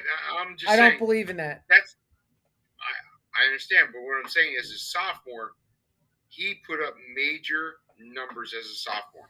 Without a doubt. That's why he's going to be touted as one of the top players next year. Phenomenal. Incredible. Great size. Coach Curry thinks the world of him. Does. He's got a great, really great future. He does. I love the fact that how he can run the football too. Oh. Ran for over 1,000 yards. He makes things work. Very, very cerebral, Coach. Very cerebral with that. Yeah. So let's just congratulate sophomore freshman player of the year, Connor Dietz, a sophomore, and congratulations to everybody who made the All-Independence honors. Patriot Division. The champs for the division was Point Borough, 10-2. The South Jersey Group 2 state sectional champs. Congratulations to Coach Staub with that. And he is loaded not only next year, this year he was. He really was. And we got to give him credit. Enjoy the ride. Don't worry about next year yet. Enjoy the ride because you got guys that you should be celebrating. You really should. And we should start with that MVP, Charlie Vitale, who probably has hoagies named after him in Point Borough right now. The job that he did, and it wasn't merited by stats. It was merited by how he was a leader to all those sophomores and juniors on that football team. Charlie Vitale running that triple option and playing safety is our MVP, Coach. Say something about him. And not only that, why we can really give an unadulterated view as a coach, how he was able to take that offense at Point Borough and take it to the third level. Yep. And to be able to take, and we talked about this on the podcast when we had him on, knowing he's going to get barreled down upon and be able to hold on to the last minute and then give the pitch on the orbit. God bless. And I tell you what, there's a soft spot in my heart, and I know as well as you. Probably best interview that we had all year with the student athlete was Charlie Vitale. He's got such a great future in front of him. The way he speaks, the way he conducts himself, the way he's so well spoken. I really truly love Charlie Vitale. We may have to hire him because we don't want to go against him. Yeah, you're right. We might have to sign him. Great kid. Awesome. Congrats, Charlie. Really, really mean it. Co-offensive player of the year. Two guys. First, junior running back, JoJo Bivens from Barnegat, Coach. He had You ever hear of him? Yeah, I kind of know something about him. Had over 1,300 yards and over 21 touchdowns. 21 touchdowns. Dynamic football player. And I told him when I left Barnegat that if he listens to the coaches, he's going to finish the all-time leader in rushing at Barnegat. And right now he's on pace for it. He's on pace for it. Broke every. And he's a sophomore, correct? No, he's a junior. Broke every rushing record for season and for games. So Coach Coving's got a nice little toy next year. JoJo's going to be one of the premier players in the short conference next year with that. Congratulations. And Damari Brown from Manchester, the senior wide receiver, led the short conference in receiving. Yep. Yardage and catches. 10 touchdowns, 62 catches, and I think 821 yards in receiving. I could be wrong, give or take, but he coached, and it was in 9 games. It was only 9 games too, Coach. So 62 receptions in 9 games. Oh yeah, So what a tremendous season he had. He also was playing defensive back and punter and all that stuff. But Damari Brown was one of the best receivers in the short conference without a doubt, and they had a great season. So Damari Brown and JoJo Bivens, co-offensive player of the years. Congratulations.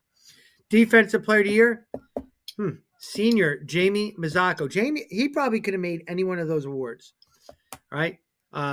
Jamie, though, was one of the best MVP candidates all out there, but they didn't win the division, so that's who we gave it to as the champion. But Jamie Mazzocco was all over the field, and he was so dominant. Wherever his feet were, Coach, look out, because the guy was, just a man dude out there. He really was. I mean, you're absolutely right that he probably could have gone for offense or defensive special teams. The only thing he really probably couldn't have done is sophomore, freshman player of the year, or who knows? He probably could have played offense or defensive line too, and done pretty well. He had a 34.5-yard punting average. It's, we lauded him all year. Again, I'm making jokes, but no, all joking aside, when your coach who's been there for almost close to 30 years tells you that's probably one of the top 3 football players ever to come through the program, that's pretty high accolade that you're going to get. Congratulations to Jamie. It's well deserved. He had a phenomenal year. Oh yeah, yes he did. The football team and himself did. So, senior Jamie Mazzocco, defensive player of the year for sure. Regional top O lineman, D lineman is a junior. Cole Skinner, big mammoth, 300-pound guy, 6'5". Incredible season he had. Big, strong kid that just elevated his game, Coach, this year. Just did. I agree with that. Saw him play. Phenomenal feet. Massive for a junior. Massive. And I agree with you. Like you came out and said a couple weeks ago, that will be a huge recruit moving down forward with colleges coming to see him. Coach, when you're running, picture this. You're a defensive end. So he's on your right. You're on his right shoulder. Yep. And he's either blocking you, and then you got to fight it, or he's coming down hard on running veer option, right? Correct. And I feel bad for that 3 technique. Oh my God, you have no shot. It's not fair. You have no shot at 3. So he's either blocking out with that DN, or he's cracking down hard and double teaming that 3 technique. That's not fair. It's not fair. Yeah. And he's got great feet, this kid. He really does. He's like a grizzly bear when he grabs you. He does. So congratulations, Cole Skinner, Jr., Point Borough, top O lineman, D lineman. Special teams player of the year, Matt Oliphant, a sophomore. Coach, kick return touchdowns. He had an incredible average. Played defense. He played offense. He did it all. He's the quarterback probably most likely next year. This kid is a dude, man. He really is. Yep, but definitely somebody on special teams where he was able to get field position on punt return, what he was able to do, but again, we keep talking about the youth movement at Point Borough. Yeah, he is a special player. Special. Yeah, you're right. Matt Oliphant's a special kid. Only a sophomore, but he's a special guy. He's ranked right up there with the top players in the short conference.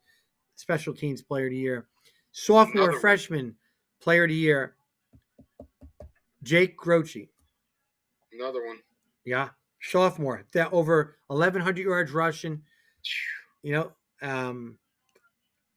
Running back, linebacker, dude.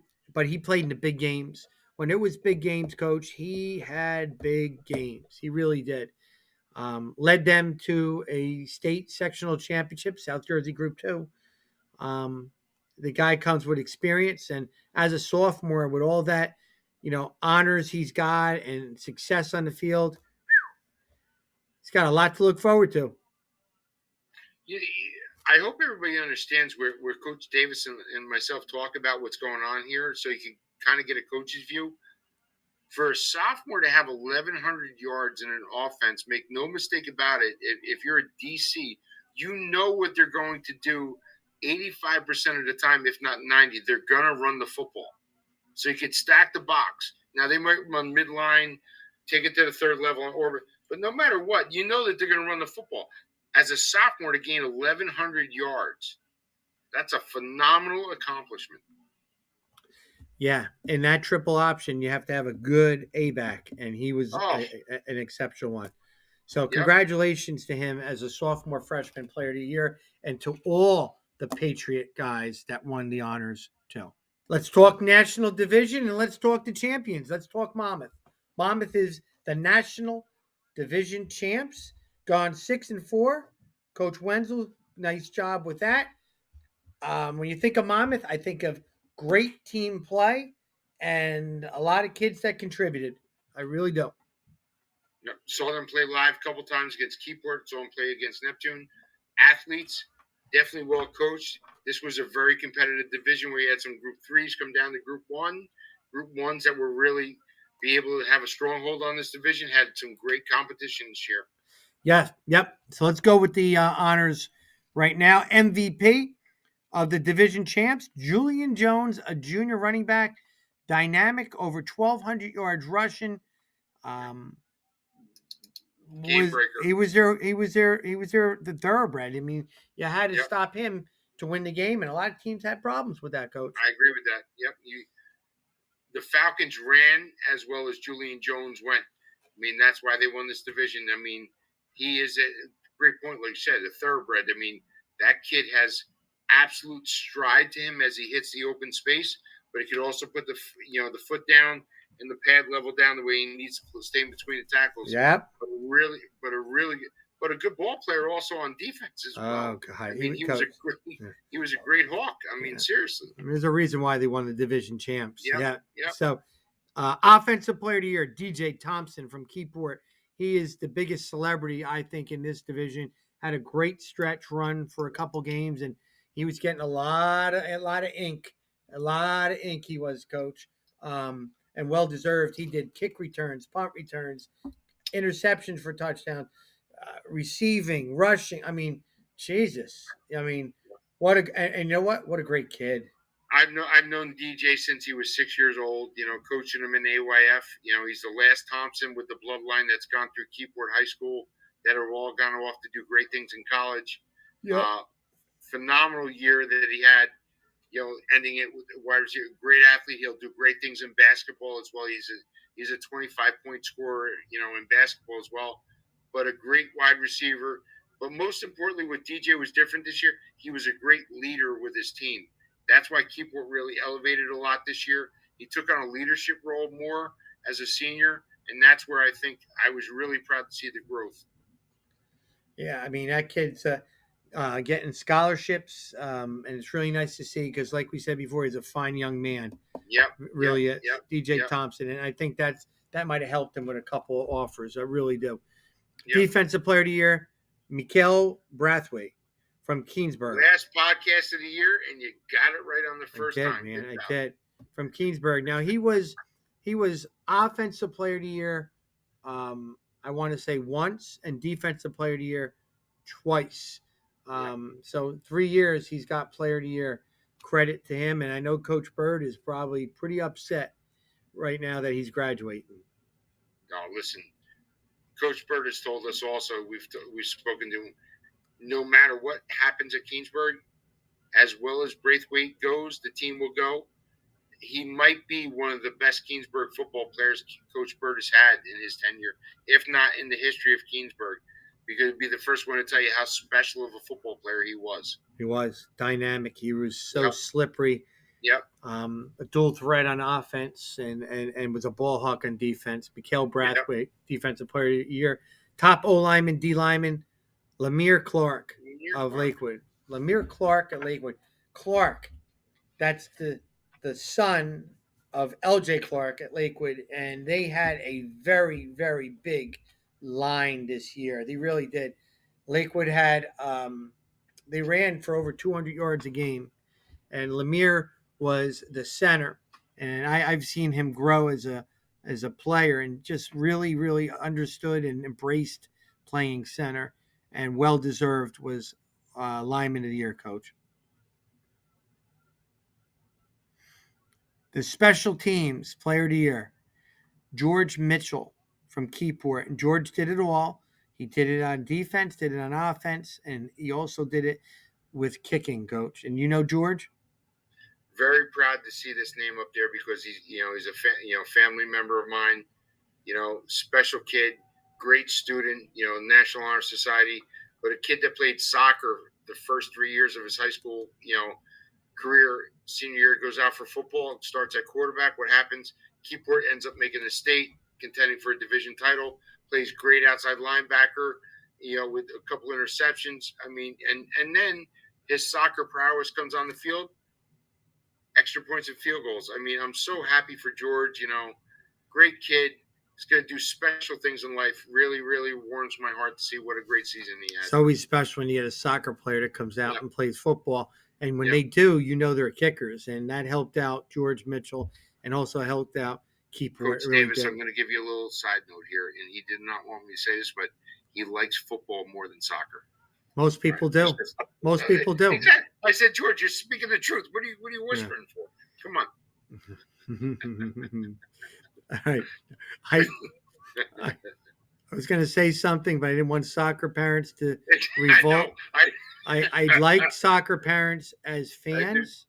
You can't use your hands. Come on, Coach. Yeah. You can't use your hands.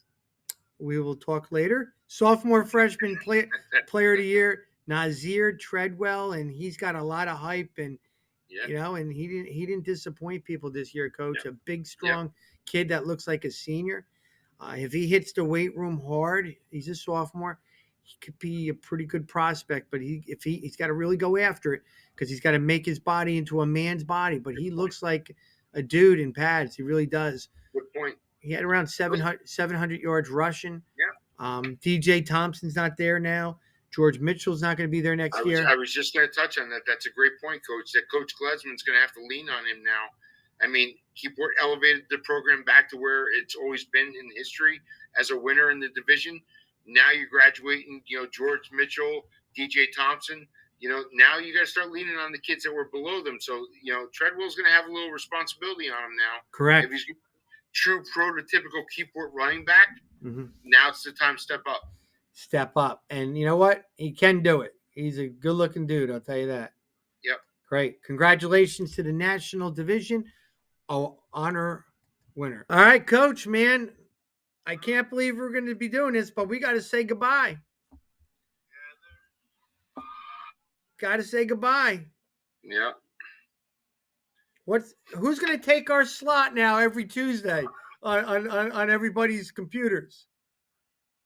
It's amazing thinking back throughout the last couple months of us doing it, and there's times, and I'll be the first one to tell you, you're running home from school, picking up the kids from practice, doing whatever, which was great, and then getting text messages from Coach Davis, what time are we going to sign on tonight? What are you going to do? I'm like, and you complain to my kids or my wife, I got to get home, I got to get on, but it's over now, and again, whenever things get taken away from you, you start to cherish them a little bit more as we get older in life, and I'm not going to get emotional. There's going to be a sequel. Who's going to play? Who's going to play us in the movies? Yeah, De Niro. I don't know, but you better get two sexy son of a bitches. I'm being serious. Bruce Willis, make exactly. My day. Yeah. But I truly was honored to be able to be a part of this. It's a first year that was done. Again, it's not being, where I'm trying to, pat you on the back or try to build you up more than what you have to. I mean this from a coach and as a friend. What this has grown to throughout the year, I saw it firsthand on the sidelines with fans. I've seen it with players coming up to me and recognizing me through the podcast, and talking about Shore Football Report. This was a great thing that was created this year out of the fact that we weren't coaching anymore this year. And where it could go, moving forward is really, positive. But it kept me in love with the game that I love so truly, which is Shore Conference football, and to do it with somebody that I really, truly respect, and more importantly, as a friend, because I know what it's about. And I know what the character means, as a dad and as a husband, the way you are. Yeah, that comes from my heart. It was fun. Thank you, Coach. I mean, it was great. I thought it was important to get a parochial guy and a public school guy, a guy in Monmouth County, a guy in Ocean County. So we hit everything. I mean, your network of connections and mine were overlapping. Yep. We're overlapping, and every program that we were talking with or or coaches that we were talking to, we knew a lot more than the other guy or whatever, but we really did work well. And it was fun. It was very fun, and that's what we wanted this to be for everybody. Fun. The short conference football was to be fun. It was something different. We wanted to do something different. And it was something that I think the kids benefited. We have a website, theshorefootballreport.com. I'm going to keep adding stuff as we go on. Now, with that being done said, I might do a segment here or there, but we're not going to do a weekly talk show. But but in terms of following for the football season, the season's done. They're playing basketball today. Yes, they are. Or some of them. We got to stop with this COVID. Oh, please. Not that it's sad enough that you and I are signing off, that our podcast is complete for the season, but it just feels as a society that how far have we progressed in 12 months? Because I know for a fact, I could say it right now, the boys basketball team at the high school I work at had their game canceled tonight because we found out at 1:00 today that the team that they were playing with had a COVID positive case. So it seems like it's the same stuff we're reliving 12 months later. So that's, ultimately, I wish everybody stays healthy and smart, most importantly, through the holiday season. You know what I mean? Well,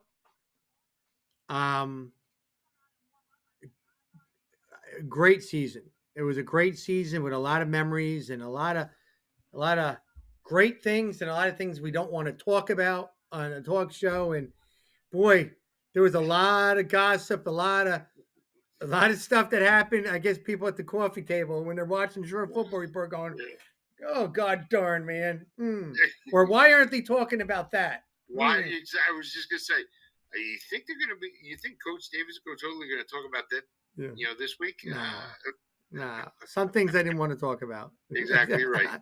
Some things. Make no mistake about it. Coach Davis is the CEO, the owner, proprietor. When he makes a decision, listen, we're not going to talk about that. Some things were, we just weren't going to do. Exactly. Let's just say that. But there was a lot of positive things, and I really liked the rapport that the kids would show respect and thank you for all you guys do. They would message that to me about different things, and I mean, 3,000 people. I put a storyline on, and 3,000 people see it like that. It's amazing. It's amazing. So that means it's important. And the other thing too, like you just gave kudos to the kids, us coaches, and we know this more than anybody outside our world knows. We're very introverted, so to speak, and very private on what we want to allow out about what we've done, how we've gotten where we do, and what our success and why it's success.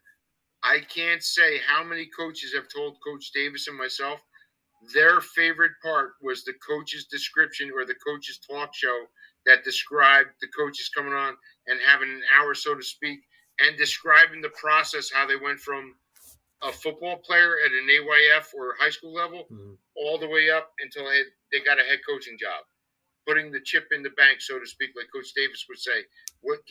It was really cool to see the coaches open up because, we're joking, myself, we're friends, but there's a lot of coaches we have respect for. We talk on handshake, best of luck, coach, like what you do. But to see them open up as people, I really like, and I know other coaches love seeing that. Coach, I want to say one thing. I want to say a little pep talk to everybody out there, because what's going to happen now, all you loyal fans, from this point on, you're going to play your sport or you're going to be in a weight room. You're going to listen to your coaches and you're going to do the right thing in the classroom.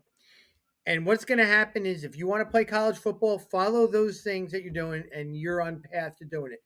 Now, I don't want to talk about the stars of the teams. I want to talk about the guys that are right there where they become starters, or the guys that are being starters and maybe you didn't make any of the all-star teams and you're coming back.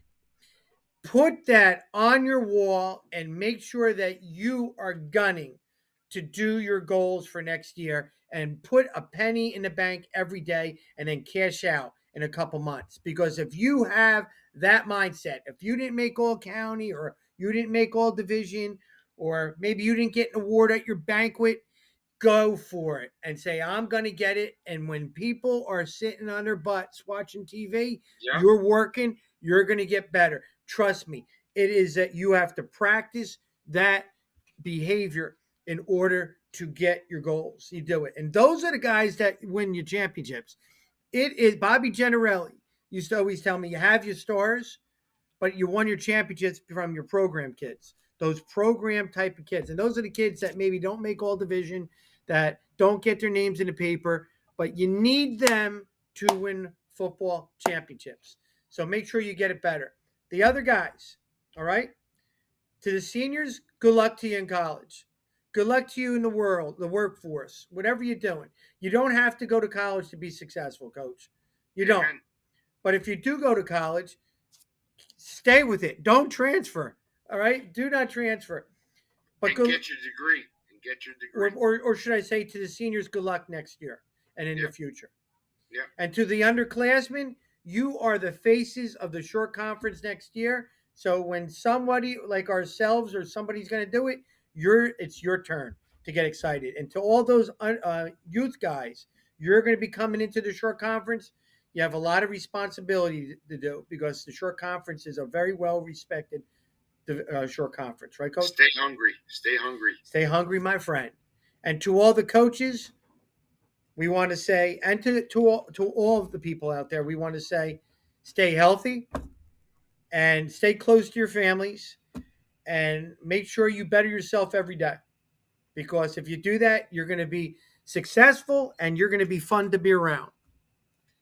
Coach, I'm done, man. I'm done. I'm done. I don't want to get emotional. Oh, you really? No. You got, I bet you some fans like this. It's about time. It's about time. Could you imagine us being the Shore basketball report, the Shore wrestling report? Forget it. Oh God, I couldn't do it. You just started a whole new. Can I do that? I don't want to do that. I don't want to do that.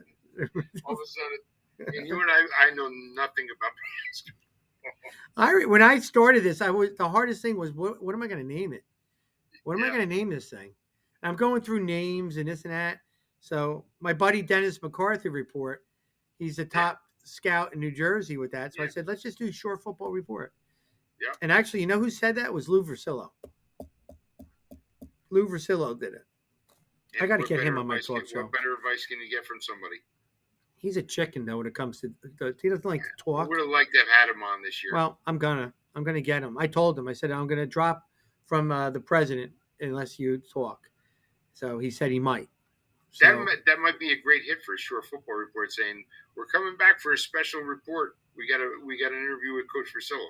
Oh yeah. Here's your hits. Yeah. Yeah. So let's end this right now. We got a lot of material we gave everybody, and anything. If there's something that pops up with football, we'll have something go on here and there, but not every week. Not every week. You have a good Christmas. You hear me? Hey, I'll tell you right now. I've been really good this year. I better get a lot of toys. I've been really good. All right, Coach, you ready? From Coach Rob Davis, Coach Shannon Hoadley, wishing everybody the very best, and thank you for everything you've done. Keep thinking Shore Football Report. Hopefully we did you a lot good and no bad, right? Merry Christmas, and more importantly, and a happy New Year.